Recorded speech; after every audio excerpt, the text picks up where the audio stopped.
So what is a product launch? So you guys know this. It's, you turn your product live and you hope that people show up and check it out, right? So that's a big day. It's opening day. You put flags out. You hope people come, no matter whether it's offline or online.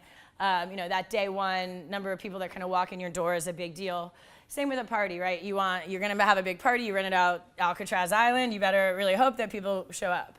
And what defines a good launch? So I think it's the same things that you think about whenever you're kind of wondering how a product or a mobile app you're using is doing, right? You're wondering how many daily actives do they have?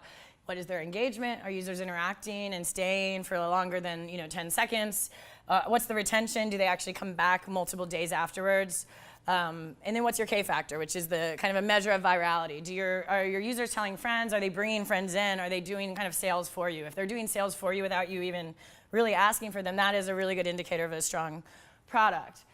And the same with a party, right? So imagine when you have a party, you put a lot of blood, sweat, and tears into it, and then your friends are being annoying because they don't know if they want to come, and they ask you annoying questions like, how many people are there? Is it fun? How much longer are people staying? And who else is there, right? So they're trying to assess whether or not that party is valuable enough for them to kind of get off the couch and go. And so it's the same, it's actually exactly the same type of kind of a product if you think about it.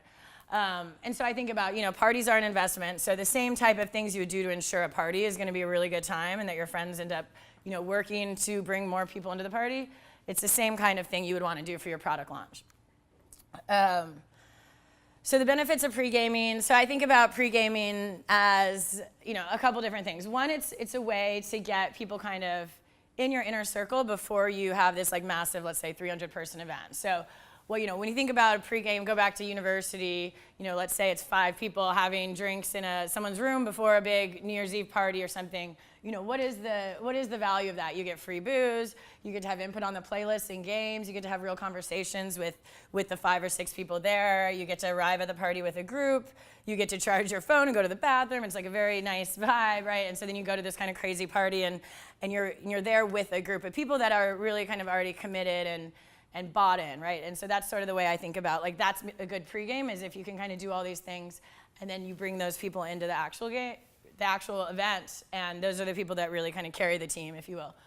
And so why should you host a pregame? So I like to think about this as a way to de-risk the actual product launch or the party that you're having. So worst case scenario, you have a small pregame of 10 people, nobody else shows up. At least you kind of had those 10 people and you got your message across to those 10 people and you hopefully gave them enough value that they can go and tell the other people. So if you think about it, it's at least you've nurtured this sort of most valuable section of your users, and that's sort of the most priority thing. It's not about if you got 1,000 people and you touched 1,000 people briefly. It's if you had a really good kind of conversation with these 20 or 30 people.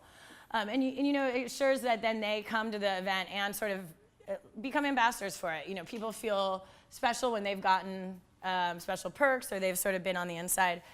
They're going to pay you back by helping you, get awareness. And that's the hardest thing with any of this stuff, right? Especially if you're in consumer.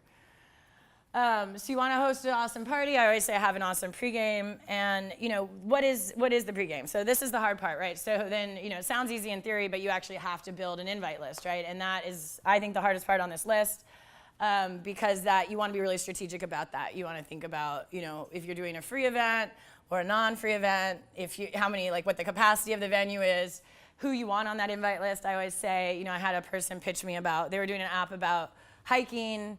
And I asked them who the most influential hiker was on Instagram, Twitter, and Facebook, and they didn't know that in the region that they were launching. And to me, that's a fail. That means you haven't thought enough about kind of your entire launch strategy, because that's probably who you want to build. Maybe they don't have any Instagram followers, but all the hikers are Facebook users. Then that's you may want to double down on Facebook and ignore Instagram. So it's a lot about understanding kind of who is going to move the needle for your business model. For us, it was obviously singles that, eligible singles. So the more eligible, the more, I guess, kind of high visibility, the better. So that's kind of where we were targeting. So we made sure we had, a lot of doctors, a lot of lawyers, a lot of people that kind of have clearly kind of done, really invested in themselves in education and really had a pretty acute need to, a lot of them were really looking to kind of seriously date, and that was a acute pain point that gets people to show up. So that comes to number 2, is like, how are you getting people to show up? What is their pain point that this is sort of solving?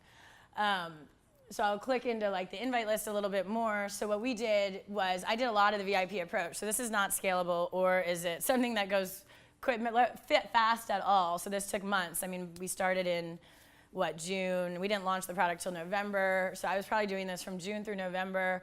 And I created target lists. I looked at people I wanted to make sure I got this type of, made sure I had bloggers, and made sure I had creatives, and people that were in the journalism industry, and people that were in the Broadway industry. So we wanted to build a really diverse community of different industries. And so that was really us kind of creating these target lists, finding out different people in those networks. I always say lurk or socialite. Like, I went to a lot of events, little events like you guys are hosting, and you just meet and exchange contact info, and you find out what other people are working on, and you don't really have to pitch them there, but I think it's just really collecting information and collecting their cards, and starting to get them in kind of your phone, I guess, whether it's your LinkedIn network, your Facebook network, wherever you're kind of keeping track of everything. And then I always say door-to-door sales, like, you can always be doing that. You have to be, I always say be very careful about that. I always say pitch a party, not a product, because no one wants to be pitched a product when you're at a party, but, or really anytime. It's not the best thing to do. So I always say, like, I know you want to pitch your product, but pitch like something else kind of correlated to your product, and have them come, and then like let them experience it without giving them the hard sales pitch, because I think that's the way to get people interested without feeling like you're selling them something, right? And nobody wants to kind of go to a sales pitch party. They want to go to a real party. There's also the network approach, which is email blasts to like anyone you've ever gotten their email address from, Facebook posts. I think these are less effective, but I still think you should be done when launching a product. I always call this I have no friends approach, which is the least effective, but I have colleagues who've done it, which is Google ads, Facebook ads, Craigslist postings. I think again, it depends on what you're selling and what you're marketing. So this has worked for a lot of people. For us, it didn't work. That wasn't a strategy we wanted to employ, but I have friends that use Google ads like to even get their first user base, and they've done that very successfully. So again, it depends on the industry and the market.